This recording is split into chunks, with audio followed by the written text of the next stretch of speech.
Imaginez un astronome amateur, avec son modeste télescope de jardin, capture une image que le monde, non, que l'univers entier ne peut ignorer. C'est l'histoire de 3I Atlas, un visiteur venu d'au-delà de notre système solaire. Mais ce n'est pas une roche, ce n'est pas une comète ordinaire. C'est l'histoire qui va briser tout ce que nous pensions savoir sur notre place dans le cosmos, 15 octobre. Alors qu'Atlas fonce vers notre Soleil, Tiago, cet amateur passionné, a été témoin de quelque chose de terrifiant. 3 objets mystérieux volaient en formation avec lui. Et ce n'est pas tout.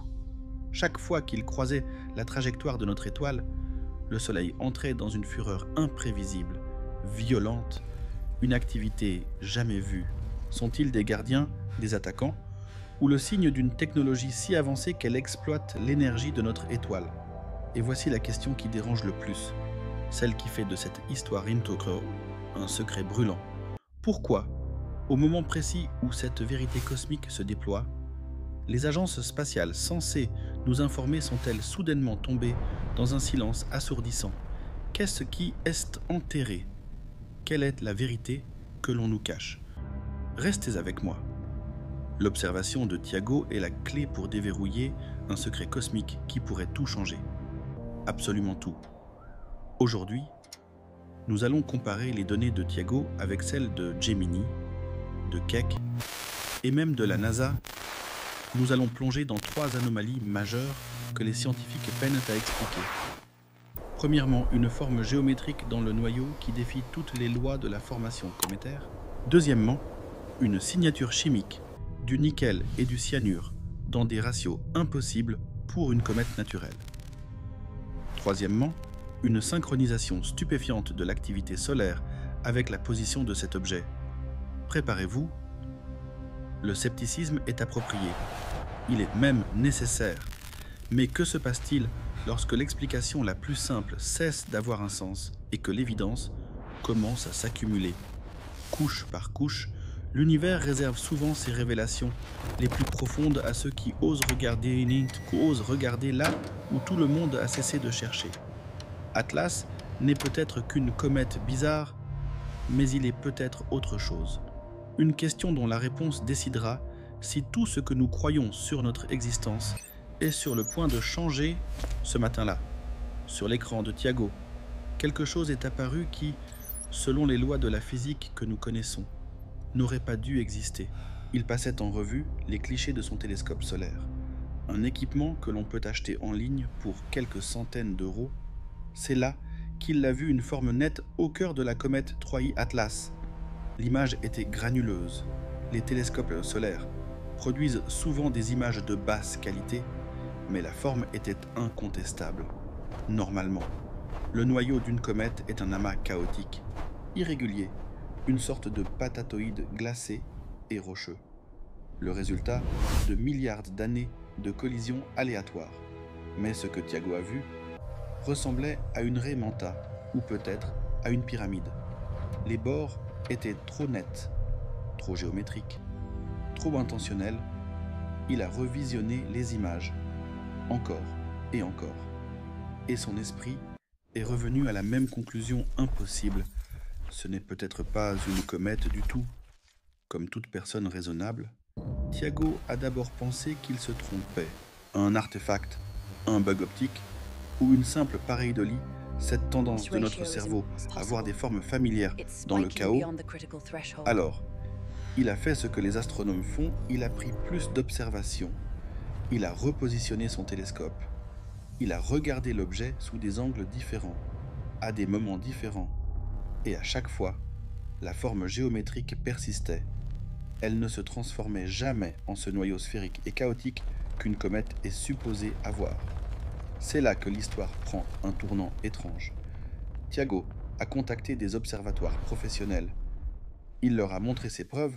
Ce qu'il proposait, c'est que la pixelisation des images des grands télescopes, comme Gemini ou Keck, qui observaient aussi Atlas, pourrait cacher quelque chose de plus grand, une structure délibérée. La revendication de Tiago est devenue limpide dans les conversations avec les professionnels.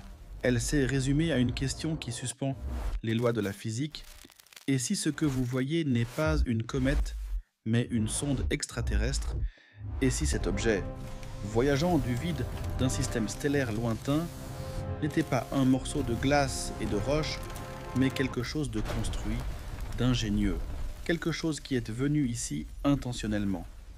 Les implications de cette géométrie sont massives. Les scientifiques n'ont jamais observé de forme géométrique dans les comètes. Une telle chose n'est pas censée exister. Et pourtant, elle était là, nous fixant depuis les images du télescope amateur. Une forme trop parfaite pour être naturelle, cette anomalie, la première des trois, a fait vibrer les cercles astronomiques, car elle soulève une question que nous ne pouvons plus ignorer. Et s'il avait raison, si la forme d'Atlas a choqué les amateurs, son ADN chimique a sidéré les professionnels. Pour cela, nous devons nous rendre à l'observatoire Keck, perché au sommet du Mauna Kea à Hawaï, l'un des télescopes les plus puissants du monde. En août 2025, les chercheurs de Keck ont pointé leur imageur de toile cosmique sur 3i Atlas et ont collecté des données spectroscopiques qui allaient les laisser perplexes pendant des semaines. Ils cherchaient l'empreinte chimique classique que toute comète laisse derrière elle en s'approchant du Soleil. Normalement, c'est un cocktail de vapeur d'eau, de monoxyde de carbone, de dioxyde de carbone et de molécules organiques, les blocs de construction glacés et volatiles figés depuis la naissance du système solaire. Mais Atlas parlait une autre langue. Dans son sillage, les scientifiques ont trouvé du nickel et du cyanure. Et le tableau général était erroné. Ce n'étaient pas de simples traces atomiques. Les données de Keck ont montré des abondances substantielles de métaux dans des ratios qui n'avaient jamais été observés dans aucune autre comète. La question qui s'est posée aux astronomes fut simple et dévastatrice. Pourquoi les comètes contiennent des métaux en petite quantité? C'est vrai, mais le rapport nickel-fer dans Atlas était extraordinaire. C'était comme si quelque chose avait enrichi l'objet en nickel de manière sélective, ou si ce nickel avait une origine totalement différente. Une origine qui n'était pas liée à la comète de la manière habituelle. C'est là qu'intervient Avi Loeb, l'astronome controversé de Harvard. Il a publié un article avec un titre qui résonne encore: l'objet interstellaire 3i Atlas est-il une technologie extraterrestre? Loeb a avancé une hypothèse audacieuse: cette signature de nickel et de cyanure pourrait être exactement ce que l'on s'attendrait à trouver si un objet artificiel était en dégazage ou en corrosion. Imaginez une sonde construite à partir d'alliages et de composés exotiques, perdant ses couches protectrices alors qu'elle s'approche du Soleil. Bien sûr, l'establishment scientifique a répondu par un scepticisme approprié. L'explication officielle reste l'hypothèse de la comète, peut-être que le nickel est lié à des composés organométalliques inhabituels. Peut-être. Mais tenez compte de ceci. La détection de nickel dans de tels ratios étranges, associés à des ratios de cyanure inhabituels, combinés à la forme géométrique que Tiago affirme avoir vue, commence à former un motif. Nos esprits sont câblés pour reconnaître les motifs, même dans le bruit. Le défi est de savoir si celui-ci est un simple caprice de la nature ou un signal authentique. Si nous acceptons qu'Atlas n'est qu'une comète, nous devons alors inventer des mécanismes de plus en plus complexes pour expliquer sa composition chimique unique. Nous devons ajouter épicycle sur épicycle à notre modèle. Et en science, l'explication la plus simple est souvent la bonne. Si l'hypothèse de la comète exige des explications exotiques croissantes, et si l'hypothèse de l'origine artificielle en exige moins, laquelle devrions-nous privilégier? Une chose est certaine, une donnée non spéculative, un fait observationnel 3i Atlas contient des signatures chimiques inhabituelles. Cela brise les règles de ce que nous pensions savoir sur les visiteurs interstellaires. Alors que ces données de Keck étaient débattues en privé par les scientifiques, elles n'ont pas fait la une des journaux. Pourquoi? Peut-être parce que la chimie est trop complexe pour le grand public, ou peut-être, comme le suggère Tiago, parce que l'astronomie institutionnelle préfère garder ces anomalies compartimentées, discutées à voix basse, plutôt que de les crier sur tous les toits. La tension monte. L'anomalie n'est pas de savoir si Atlas est étrange. La question est de savoir si son étrangeté a une explication banale ou si elle annonce une révolution dans notre compréhension de l'univers. Après avoir observé la géométrie, puis analysé la chimie, Tiago a tourné son attention vers l'environnement solaire. Il n'utilisait pas un télescope traditionnel, mais surveillait les données des instruments LASCO et SDO, ces coronographes qui observent la couronne solaire en temps réel. Il cherchait des objets plongeant dans le Soleil, un phénomène connu, l'éco-frôleur solaire ou son grazeur, qui s'y vaporise. Mais Tiago documentait quelque chose qu'il percevait comme différent. Il a vu des objets approcher le Soleil, puis il a observé ce qu'il a décrit comme des explosions, des salves d'activité qui semblaient coïncider avec l'arrivée de ses visiteurs. Non pas de simples éruptions aléatoires, mais des sursauts coordonnés. Dans un cas particulièrement troublant, il a cru distinguer un compagnon sombre ou un suiveur. Un second objet qui semblait tracer le premier alors qu'il piquait vers notre étoile. Le timing était extraordinaire. Tiago a recoupé les dates de ses observations avec la trajectoire de Troy Atlas. L'objet s'approchait du système solaire intérieur sur une trajectoire qui devait l'amener près du Soleil. Et les objets qu'il voyait plonger dans la couronne semblaient le faire à des moments qui corrélaient avec cette approche générale. Était-il possible qu'Atlas ne voyage pas seul? Était-il escorté? Faisait-il partie d'une flotte coordonnée?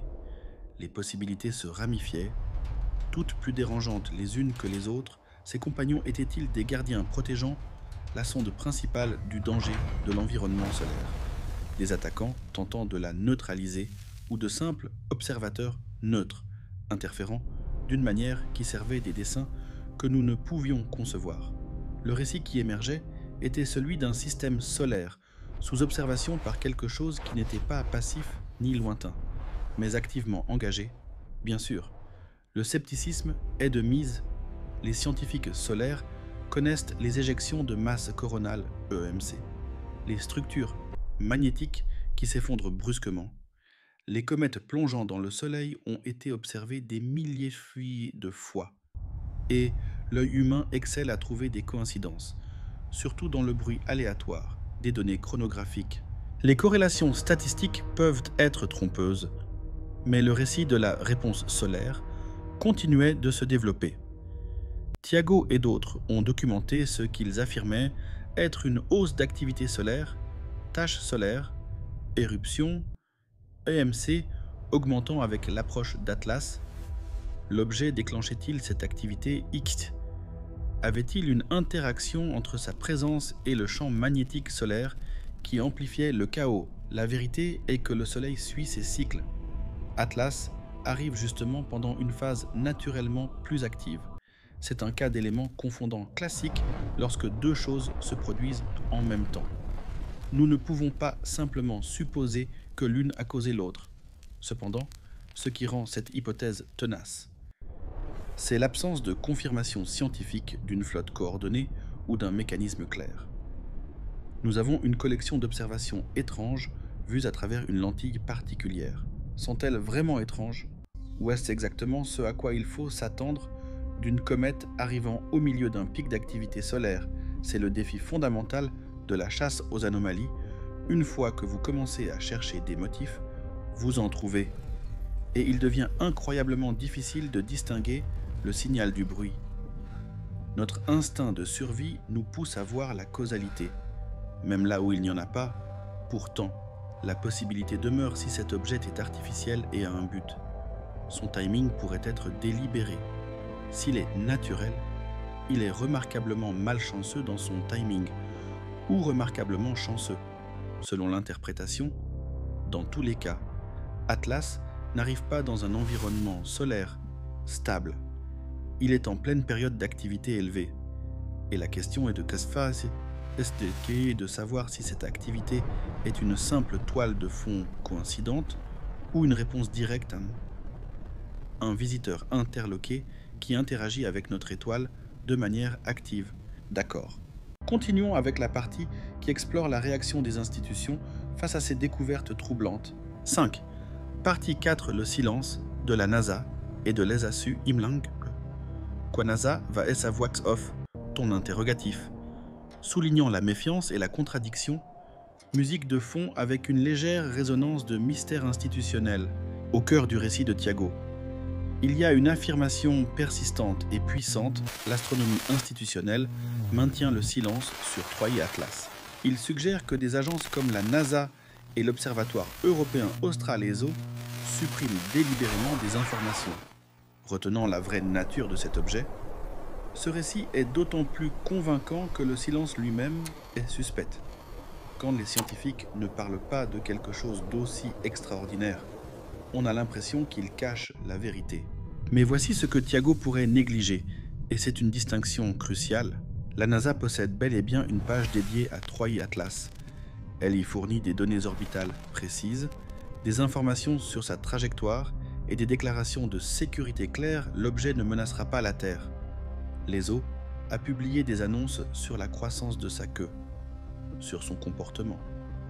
Le télescope spatial Hubble a même diffusé des données qui limitent la taille de son noyau à moins de 6 km. Et rappelez-vous, la partie 2, l'observatoire Keck a rendu public ces mesures spectroscopiques, celles-là même qui révèlent les signatures chimiques inhabituelles de nickel et de cyanure. Alors, est-ce vraiment du silence? Ou est-ce simplement le mode de communication normal de l'astronomie professionnelle? Est-ce une suppression? Ou la différence fondamentale entre les affirmations sensationnelles de Tiago et la prudence mesurée avec laquelle les scientifiques professionnels s'expriment? Quand la NASA affirme qu'il n'y a aucun danger, cache-t-elle quelque chose? Ou fournit-elle exactement l'information qui importe le plus aux populations? Ce que la NASA ne publie pas publiquement, c'est la forme géométrique confirmée. Elle n'a pas diffusé d'image officielle montrant une raie Manta ou une pyramide.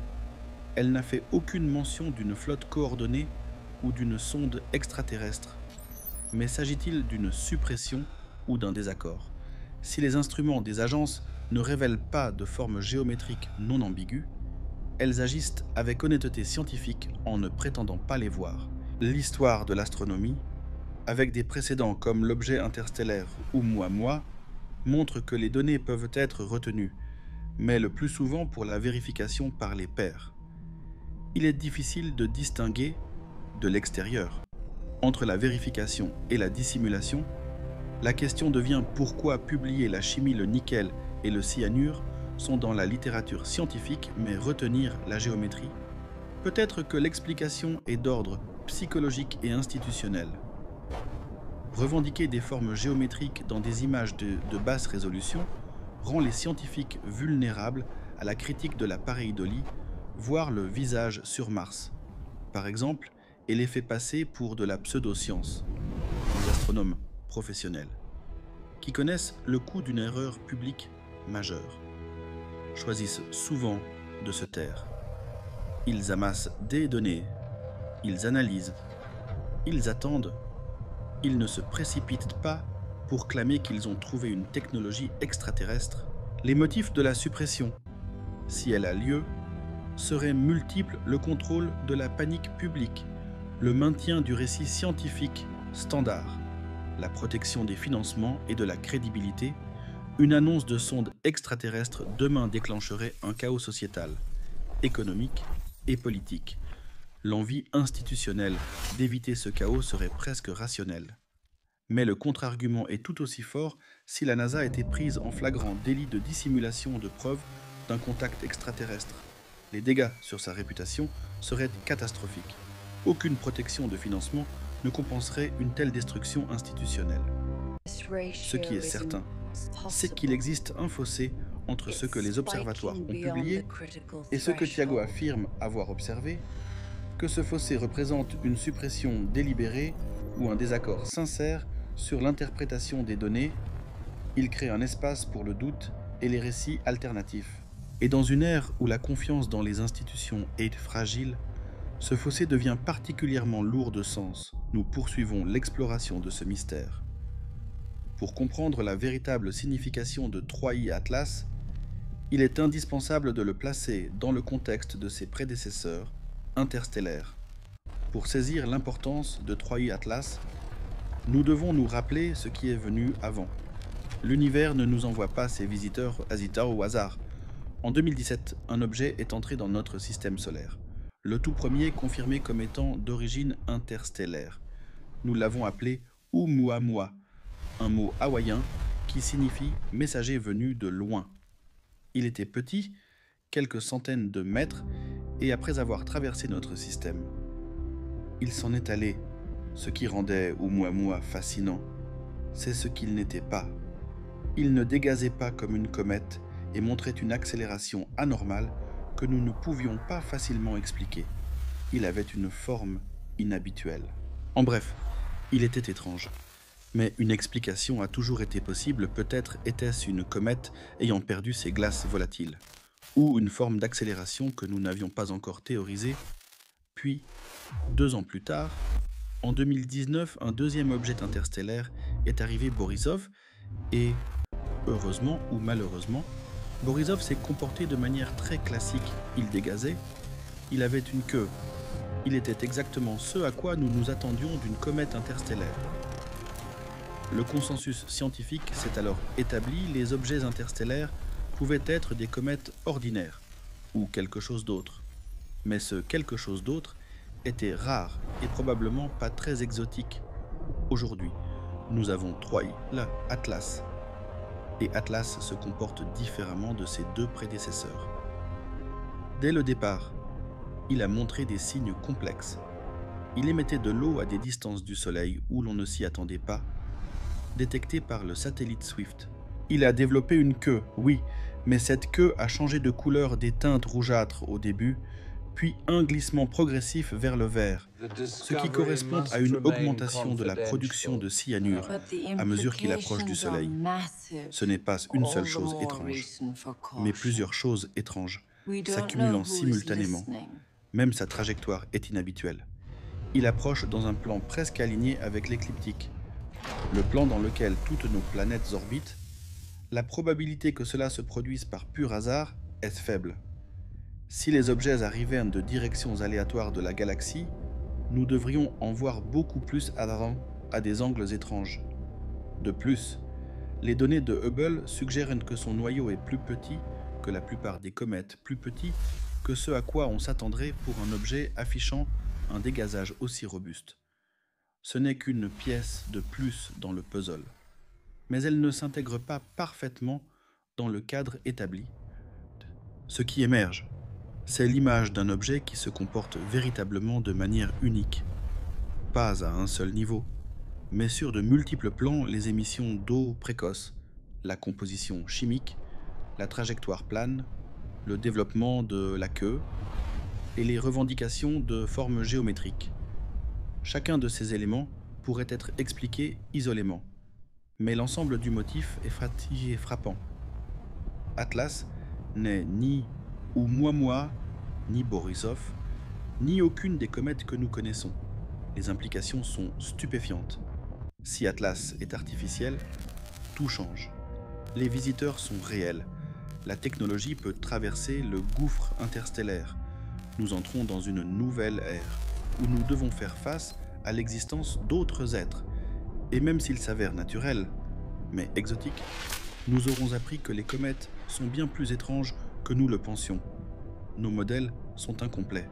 Et surtout, que l'observation amateur, la documentation rigoureuse et la volonté de questionner l'orthodoxie peuvent bouleverser notre compréhension.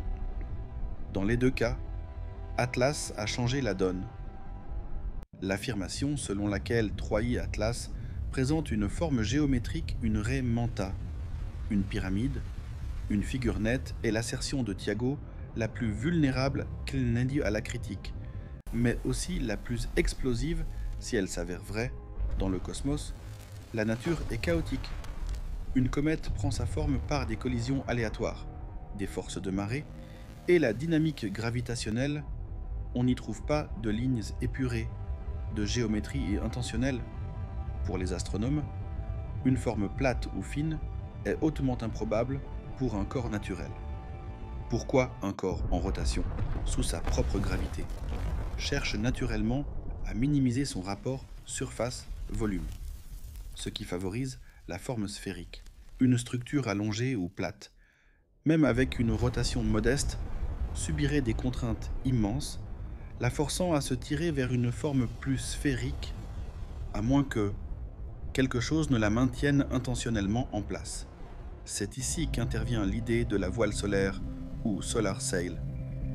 Les voiles solaires sont des engins spatiaux théoriques faits de matériaux minces et réfléchissants, utilisant la pression des radiations stellaires pour la propulsion. Une telle technologie nécessiterait naturellement le type de structure plate et géométrique que Tiago affirme observer. Si vous construisiez un vaisseau interstellaire nécessitant d'interagir et de survivre près d'une étoile, une géométrie de type voile serait logique. Elle serait rationnelle.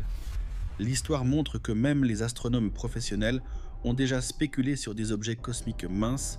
Souvenez-vous de l'étoile de Tabi, dont les baisses de luminosité avaient poussé certains à évoquer une mégastructure artificielle ou un essaim de Dyson. Ces hypothèses, bien que souvent discréditées, prouvent que l'idée d'objets construits et minces dans l'espace est une spéculation sérieuse parmi les chercheurs. Les contre-arguments sont cependant solides. Les contraintes thermiques près du Soleil briseraient une structure plate. Les collisions spatiales la fractureraient. Maintenir une géométrie aussi nette nécessiterait une chance miraculeuse ou un support structurel actif. Pourtant, Tiago persiste. Il soutient que les données de basse résolution, même celles de Gemini, révèlent des bords droits et une intentionnalité dans la géométrie. Peut-être que la résolution est insuffisante pour résoudre complètement la structure et que nous n'apercevons que l'ombre d'une entité beaucoup plus complexe. Ce que nous pouvons affirmer avec certitude, c'est que l'allégation de forme est spéculative et non confirmée par les observatoires professionnels. C'est l'interprétation d'un observateur très motivé face à des données ambiguës. Néanmoins, l'histoire des plus grandes découvertes humaines vient souvent de cette même interprétation, quelqu'un qui regarde des données ignorées par tous et y voit quelque chose de nouveau. La forme d'Atlas importe, car la géométrie est difficile à simuler naturellement. Les processus aléatoires ne produisent pas de pyramide. Si la forme est réelle, si elle n'est pas un artefact, alors l'expliquer par la science cométaire classique devient presque impossible, à un certain point. L'hypothèse d'une conception intentionnelle devient l'explication la plus simple si Troie et Atlas est une construction artificielle. Une question qui a hanté la marge de l'astronomie depuis des décennies ressurgit, y en a-t-il d'autres? Le satellite du Chevalier Noir Black Knight satellite est une légende tenace dans la communauté des amateurs et des théories du complot. Il représenterait un ancien objet extraterrestre orbitant autour de la Terre depuis des milliers d'années. Une histoire nourrie par de prétendues détections radio dans les années 1950 et des images censées montrer une structure sombre en orbite polaire. Rien de tout cela n'est confirmé. Le Chevalier Noir reste du folklore, une énigme d'Internet. Mais l'existence de cette légende témoigne d'une intuition humaine persistante, une sensation ancienne que nous sommes observés, que l'univers n'est pas vide, mais rempli d'observateurs qui s'intéressent à notre monde. Cette intuition est ancienne. Elle imprègne nos mythes et nos religions. Et si le Chevalier Noir représentait une vérité plus générale, même s'il est lui-même une fiction, et si Troie Atlas n'était pas un phénomène isolé, mais un relais, une sentinelle, un éclaireur, et s'il n'était qu'un nœud dans un vaste réseau de sondes et de surveillance disséminées dans notre système solaire, et au-delà, une infrastructure de surveillance cosmique. L'attrait de cette idée est qu'elle expliquerait tant de choses, les arrivées inhabituelles d'Oumuamua, de Borisov et maintenant d'Atlas, les signaux étranges que nous détectons parfois et que nous ne pouvons expliquer, tous pourraient faire partie d'un système d'observation et de surveillance plus large. Un tel réseau, s'il existait, serait conçu selon des principes logiques, des nœuds positionnés à des points stratégiques, des relais de communication, des systèmes de secours. Leur objectif serait de maintenir une connaissance des mondes habités, de suivre le développement technologique, d'observer et d'attendre avant de se révéler, Des observations passées d'astéroïdes bizarres, de fragments de météores inexpliqués, de phénomènes transitoires qui ne durent que quelques jours. La plupart sont explicables, certes, mais certaines restent non résolues dans la littérature. Et si certaines de ces affaires non résolues étaient en fait des sondes, arrivant et repartant, se révélant brièvement avant de poursuivre leur chemin, le saut spéculatif d'Atlas à un vaste réseau est énorme. Il nécessite d'accepter que de multiples anomalies, au fil des décennies, étaient artificielles. Il exige de croire que l'astronomie institutionnelle a maintenu un niveau de secret suffisant pour que ce réseau passe inaperçu, mais il n'est pas impossible. Si 3i Atlas est réel et artificiel, la question fondamentale demeure: pourquoi une civilisation n'en enverrait-elle qu'une seule? Pourquoi pas un système complet? Pourquoi pas un réseau d'observation couvrant plusieurs systèmes stellaires? L'idée qu'un observateur silencieux se cache dans les ombres de notre système n'est pas nouvelle. Mais la preuve potentielle qu'Atlas pourrait en être le dernier messager donne un poids effrayant à l'ancienne légende. Nous avons analysé la géométrie impossible, la signature chimique illogique et la danse inquiétante avec notre Soleil.